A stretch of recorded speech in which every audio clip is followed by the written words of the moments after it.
Hello, Rama Rama Pupodu. Hope all are in good health, feeling great, relaxed, having a wonderful life, peaceful, and happy always. Now, let's continue with chapter 18 Towards Banda. Banda. Part 1 The Water, Nectar of Pure Love. Ramdas had no idea of destination and did not care which way he walked. He found himself again in Karvi by evening. Early next morning, he was proceeding along the railway lines, treading on the bed of sharp-edged granite bits near the rails. On covering a mile or three abouts, he came to a level crossing where the railway gatekeeper, seeing him, said in a sharp voice, "What is the matter with you? Are you mad? Don't you feel that you're walking on a sharp pointed stones?" Pointing to a road, he added, "Take to that. The road goes straight to Banda." Following the gatekeeper's suggestion, he moved on to the road and continued his journey. At noon, he reached a small village, having on the roadside a few shops. A shopkeeper invited him to his shop. He got in and sat down on a mat. The first thing his eyes fell on as he entered was a framed picture of Kali on the wall, decorated with a flower garland. A number of customers were seated in front of him, sipping a clear, transparent liquid from small tin cups. The strong odor was suggestive of liquor, so he was in a liquor shop. It dealt along also in ganja. For on another side, a man, having purchased the stuff, was preparing a smoke.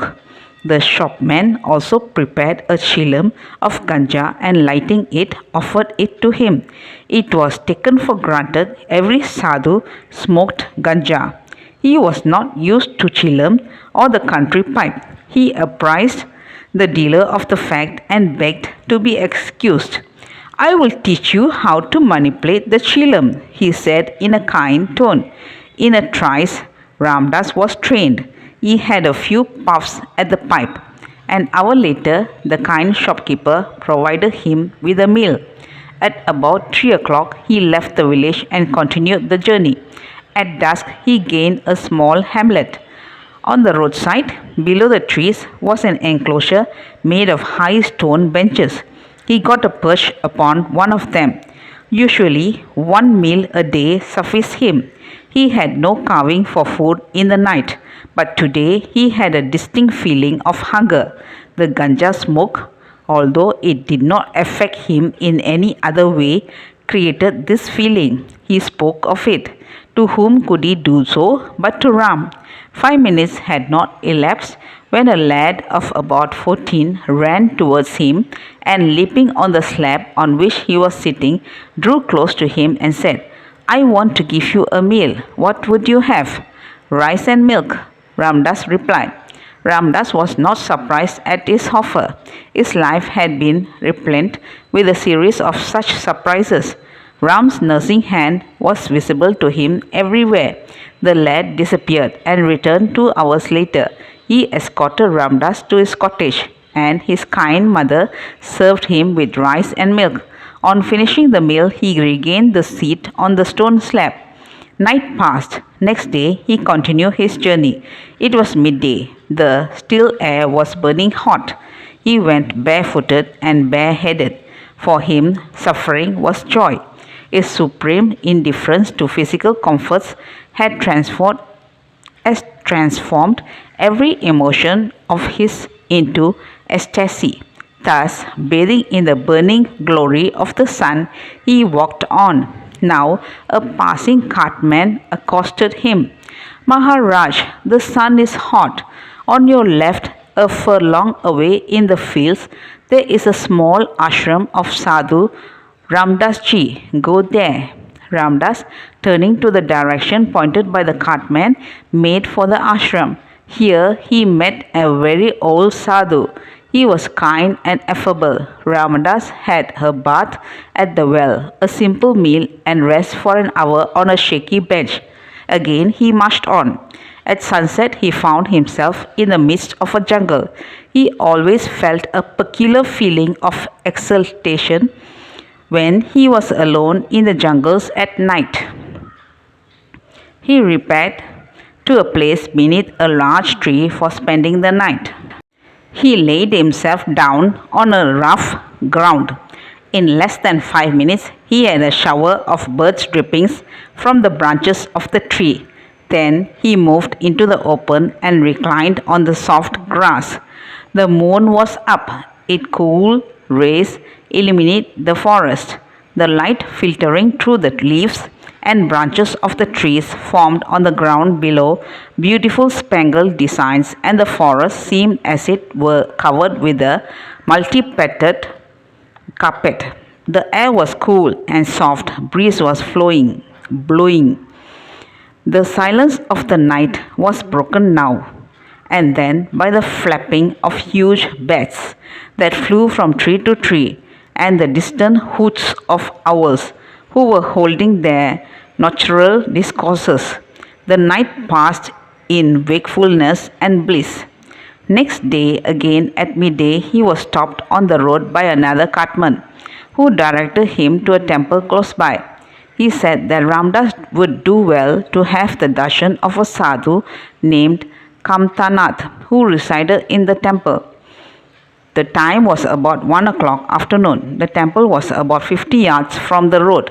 He entered the temple. Everything was still within. There was none inside except a sadhu snoring on a cot. He quietly took a seat a little away from the sadhu. He awoke with a start and his eyes fell on Ramdas. Beckoning Ramdas towards him with his cloth, he rubbed off the perspiration streaming down Ramdas' face and arms. I have no food to offer you, he said with a smiling face. You have to be content now with mere water. In the night you shall have a good meal. Ramdas laughed and replied, Mere water will do, Maharaj. Go and have your bath, he said next. He finished his bath at the well and returned.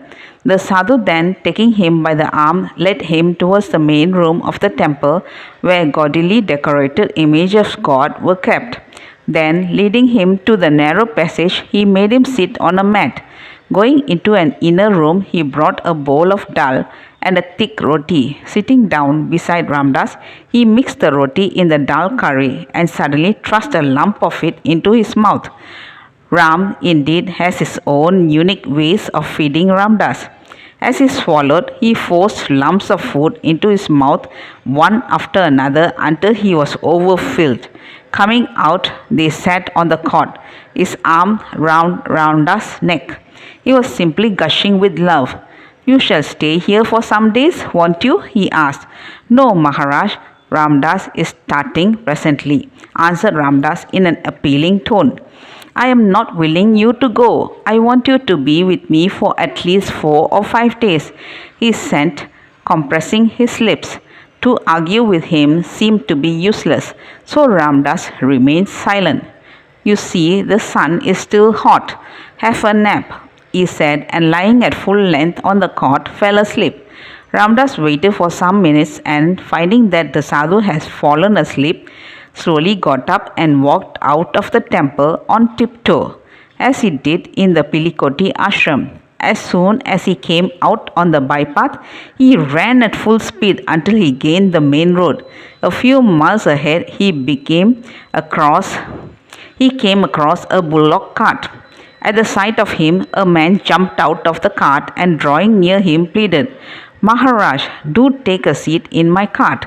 I cannot bear to see you walking on the burning ground in the hot sun. Ramdas told him that he was on his way to Banda and his course lay in the opposite direction. Then, here, please take this money. It is only 1 anna and a half, the railway fare from a station just a few yards from here to Banda. A train is due in a few minutes. Do catch it. He forced the coins on Ramdas. Ramdas proceeded to the small station. On enquiry, he was told that the fare was 2 annas. He issued from the station and continued his travel on foot. Before sunset, he reached the outskirts of Banda. Here, a woman on the roadside had, beneath a tree, a small thatched hut in which she stored drinking water in big earthen pots. She freely distributed the water to thirsty travelers who happened to pass that way. When she saw Ramdas, she called out, Mahatma Ji, come here, have some rest in my humble shed. He responded to a call. The kind mother made him sit on a bench and washed his feet and legs up to the knee with cool water from the pots. He also drank the water she offered. It is the nectar of pure love. That's all, folks. Let's see in the next chapter. Thank you. Bye bye. Rama Rama Pupoda.